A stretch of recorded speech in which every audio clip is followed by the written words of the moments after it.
ओम शांति। 10/1/2022 की मुरली है। बड़े ध्यान से सुनना, बड़ी पावरफुल मुरली है। बाबा कहते हैं, मीठे बच्चे, श्रीमत पर तुम्हें अपनी रूहानी खातरी करनी है। खुशी की खुराक खाना और खिलाना, यही है सच्ची खातरी करना।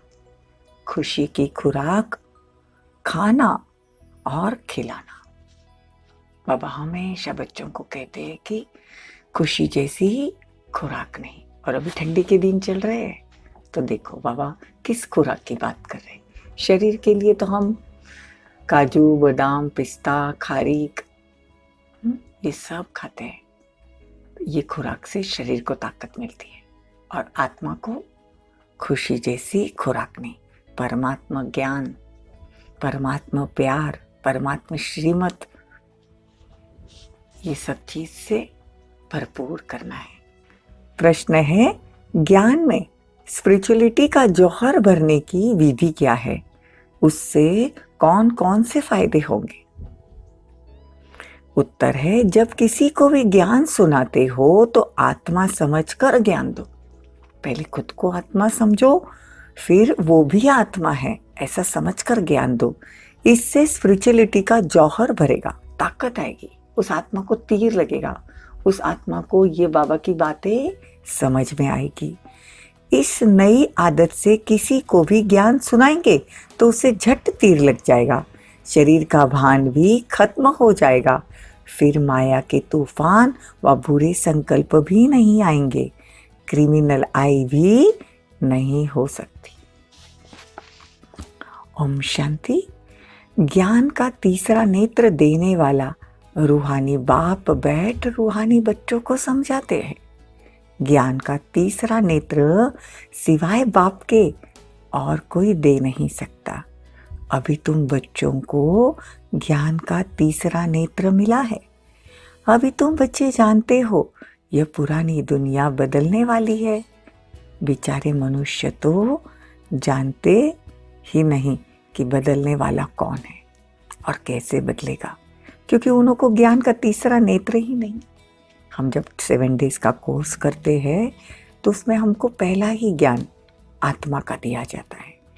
तो ये आत्मज्ञान, ये स्पिरिचुअल नॉलेज, ये आध्यात्मिक ज्ञान सिवाय बाबा के कोई दे नहीं सकता। बाबा कहते हैं, तुम्हें जैसे ज्ञान का तीसरा नेत्र मिलता है, जिससे तुम सृष्टि के आदि मध्य अंत को जानते हो।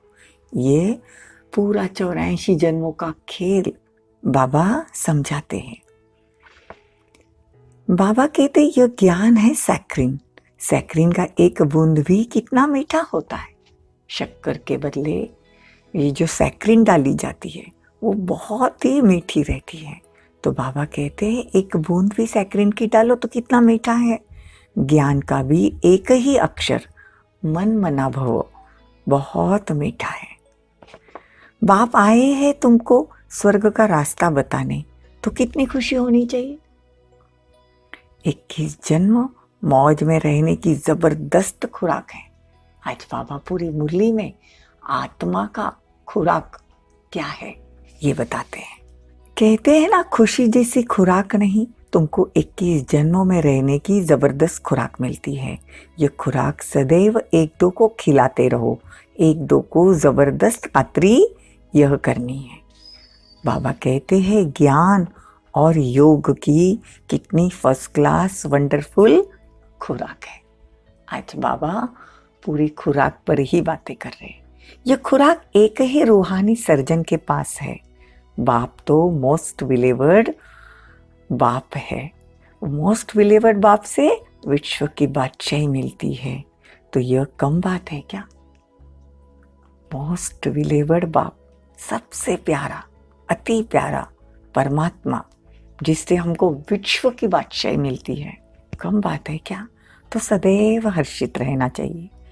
Godly student life is the best. हम भगवान के स्टूडेंट है, विद्यार्थी है, तो हमारी लाइफ कैसी होना चाहिए? एकदम बेस्ट। गृहस्थ व्यवहार में रहते कमल फूल समान रहो। धंधा धोरी आदि करते भी मुझे याद करते रहो। जैसे आशिक और माशुक होते हैं, वो तो एक दो को याद करते हैं, वह उनका आशिक, वह उनका माशुक होता है। यहाँ वह बात नहीं, यहाँ तो तुम सभी एक माशुक के जन्म जन्मांतर से आशिक बने हो। एक माशुक शिव बाबा, उनके सब हम आशिक। बाप कभी तुम्हारा आशिक नहीं बनता, तुम उस माशुक के मिलने के लिए याद करते हो। जब दुख जास्ती होता है तो जास्ती सिमरन करते हो। गायन भी है ना, दुख में सिमरन सब करे, सुख में करे न कोई। और सुख में सिमरन करे तो दुख काहे का होए। अब बाप कहते मीठे मीठे बच्चे, देही अभिमानी बनो। देही, देह और देही। देह अभिमान मतलब बॉडी कॉन्शियस, देही अभिमान मतलब आत्मा अभिमानी। तो अपने को आत्मा समझ, मुझ बाप को याद करो, साथ साथ दैवी गुण भी धारण करो। तुमको लक्ष्मी नारायण जैसा बनना है।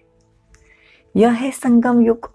खेवैया तुमको इस पार से उस पार ले जाते हैं। नैया कोई एक नहीं, सारी दुनिया जैसे एक बड़ा जहाज है, उसको उस पार लेके जाते। बाबा संगम युग पर आए हैं, अब कलयुग से सतयुग में लेके जाते हैं। तुम मीठे बच्चों को कितनी खुशी होनी चाहिए, तुम्हारे लिए सदैव खुशी की खुराक है। बाप, बेहद का बाप हमको पढ़ाते हैं। वाह, यह तो कब सुना न कभी पढ़ा। देखो भगवान हमको आकर पढ़ाते हैं, यह कभी स्वप्न में भी नहीं सोचा था और नहीं कहीं सुना था, नहीं कहीं पढ़ा था। भगवान वाच, मैं तुम रूहानी बच्चों को राजयोग सिखाता हूँ, तो पूरी रीति सीखना चाहिए, धारणा भी करनी चाहिए, पूरी रीति पढ़ना भी चाहिए। देखो बाबा हमको पढ़ाते हैं तो हमको पूरी रीति पढ़ना भी चाहिए। बाप कहते हैं अपने को देखो, मैं उच्च पद पाने के लायक बना हूँ, रूहानी सर्विस करता हूँ। क्योंकि बाप कहते बच्चे सर्विसेबल बनो, फॉलो करो। मैं आया ही हूँ सर्विस के लिए, रोज सर्विस करता हूँ। इसीलिए तो ब्रह्मा का तन लिया कि हमसे बातें कर सके। बाबा कभी नहीं कहता कि मैं आज मुरली नहीं सुनाऊंगा, हम ही बच्चे मुरली मिस कर देते हैं। ये देखा जाता है कौन महावीर है। बाबा के डायरेक्शन पे चलते, बाबा के फरमान पर चलते हैं, अपने को आत्मा समझ भाई भाई की दृष्टि रखते हैं। तो बाबा कहते हैं सामने वाले को भी आत्मा, देखो बाबा बार बार पाठ पक्का करवा रहे हैं कि अपने को आत्मा समझ, सामने वाली भ्रुकुटी में आत्मा है तो आत्मा को ही देखना है। यही मेन प्रैक्टिस है। इससे क्या होगा, आत्मा आत्मा की, भाई भाई की दृष्टि होगी। इसमें ही मेहनत है। राजभाग लेना है, विश्व का मालिक बनना है, यही मेहनत है। तो अपने को आत्मा समझ, सामने वाले को भाई भाई समझ कर ज्ञान दो। सर्विस करने की भी हिम्मत चाहिए। बाबा कहते हिम्मते मर्दे तो मदते बाप। अगर आप हिम्मत का एक कदम उठाओगे तो 1000 कदम मैं उठाऊंगा। पहले तो चैरिटी बिगेन्स एट होम, मतलब पहले तो खुद को आत्मा समझना है, फिर घर वालों को ये ज्ञान देना है। चैरिटी बिगेन्स एट होम, और फिर दूसरों को आत्मा समझकर ज्ञान देंगे तो अच्छी तरह से तीर लगेगा। तुम्हें कोई उल्टी सुल्टी बातें बोले तो तुम चुप रहो। तुम चुप रहेंगे तो फिर दूसरा क्या करेगा। ताली तो 2 हाथ से बजती है, एक ने मुख की ताली बजाई, दूसरा चुप रहा, तो वो आप ही चुप हो जाएगा। ताली से ताली बजने से आवाज होती है। तो बच्चों को 1-2 का कल्याण करना है। देखो बाबा आज सब धारणा के पॉइंट समझा रहे हैं। बाबा भी तुम्हारी आत्मा को ही देखता है। जब भी बाबा हमारे से बातें करते हैं तो आत्मा को ही देखते हैं, शरीर को नहीं। कशिश यह करनी है, सदैव आत्मा को ही देखना है। बाप कहते हैं मैं आत्मा का हूँ, आत्मा को ही देखता हूँ। आत्मा ही कहती है हम परमात्मा को देखते हैं। ये नॉलेज परमात्मा से ले रहे हैं, इसको ही कहा जाता है आध्यात्मिक ज्ञान की लेन देन, आत्मा के साथ बातें। आत्मा ही ज्ञान देती है, तो आत्मा को ही ज्ञान देना है। यह है जैसे जौहर। जितना हम खुद को आत्मा समझ सामने वाले को आत्मा देखकर ज्ञान देंगे, तो उस आत्मा को यह बातें समझ में आएगी कि परमात्मा क्या कहना चाहता है। जितना आत्मा को रूप में देखेंगे, तो सामने वाले को हर एक बात का तीर लगेगा। बाबा कहते कोई नई बात नहीं है, हर 5000 वर्ष बाद हमको आना होता है। मैं बंधायमान हूं, बच्चों को बैठ समझाता हूं। बाबा बंधायमान है, हर 5000 वर्ष के बाद आकर बच्चों को बैठकर समझाते हैं। शरीर नहीं है तो लोन लेते हैं और फिर बच्चों से बातें कहते हैं। मीठे बच्चे, रूहानी याद की यात्रा में रहो तो अंत मते सो गति हो जाएगी। यह अंतकाल है ना, पूरी दुनिया का अंतकाल है। बाबा कहते अभी वापस चलना है, इसीलिए बाप कहते मीठे मीठे बच्चों ये प्रैक्टिस करो, अपने को आत्मा समझ, आत्मा को ज्ञान दो। तीसरे नेत्र से भाई भाई को देखना है, यही बड़ी मेहनत है।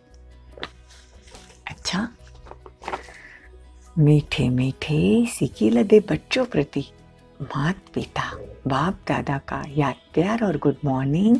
रूहानी बाप की रूहानी बच्चों को नमस्ते।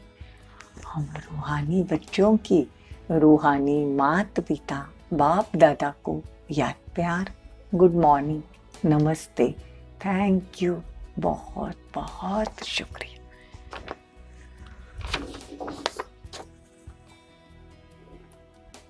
धारणा के लिए मुख्य सार। ज्ञान के तीसरे नेत्र से आत्मा को देखने का अभ्यास करना है। ज्ञान के तीसरे नेत्र से आत्मा को देखने का अभ्यास करना है। कोशिश करनी है सदैव आत्मा को ही देखे, शरीर को नहीं, नहीं तो क्रिमिनल ख्याल आएंगे। बुरे संकल्प अब खत्म करने हैं।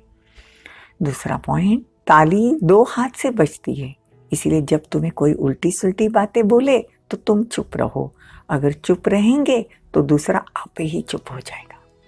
वरदान, ब्रह्मा बाप के प्यार का प्रैक्टिकल सबूत देने वाले सपूत और समान भव। अभी ब्रह्मा बाबा का मास चल रहा है, मतलब अव्यक्त मास चल रहा है, तो ब्रह्मा बाबा कैसे थे वैसे अगर हमको चलना है तो बाबा ने आज पॉइंट बताई है। यदि कहते हो कि ब्रह्मा बाप से तुम्हारा बहुत प्यार है, तो प्यार की निशानी है जिससे बाप का प्यार रहा उससे प्यार हो जाए। अगर हमारा ब्रह्मा बाबा से प्यार है तो ब्रह्मा बाबा को जो चीजें प्यारी है वो हमको प्यारी लगनी चाहिए।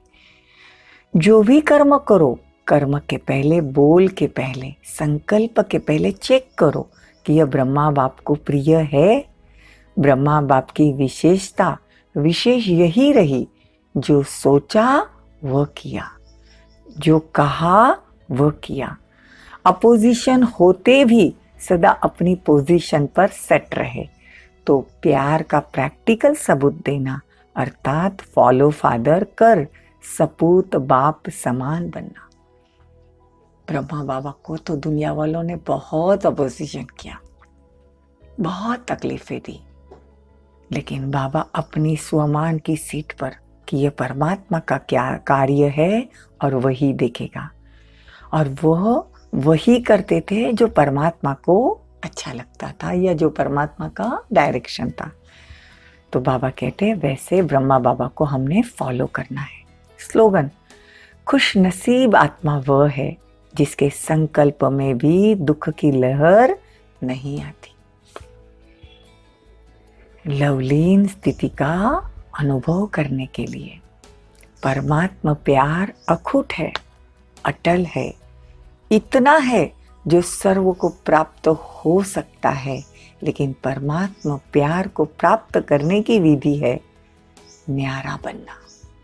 देखो, अगर लवलीन स्थिति का अनुभव करना है तो हमको सबसे न्यारा बनना। जितना न्यारा बनेंगे उतना परमात्मा प्यार का अधिकार प्राप्त होगा। ऐसी न्यारी और प्यारी आत्माएं लवलीन स्थिति का अनुभव कर सकती है। लवलीन स्थिति का अनुभव करने के लिए दुनिया की हर बात से न्यारा बन जाओ। जब न्यारा बनेंगे तभी परमात्मा का प्यारा बनेंगे, और जब हम परमात्मा के प्यारे बनते हैं तो सबके प्यारे स्वतः ही हो जाते हैं। तो जितना हो सके खुद को आत्मा समझ, सामने वाले को आत्मा देखकर बातें करो, न्यारा और प्यारा हो जाओ। ओम शांति। ओम शांति।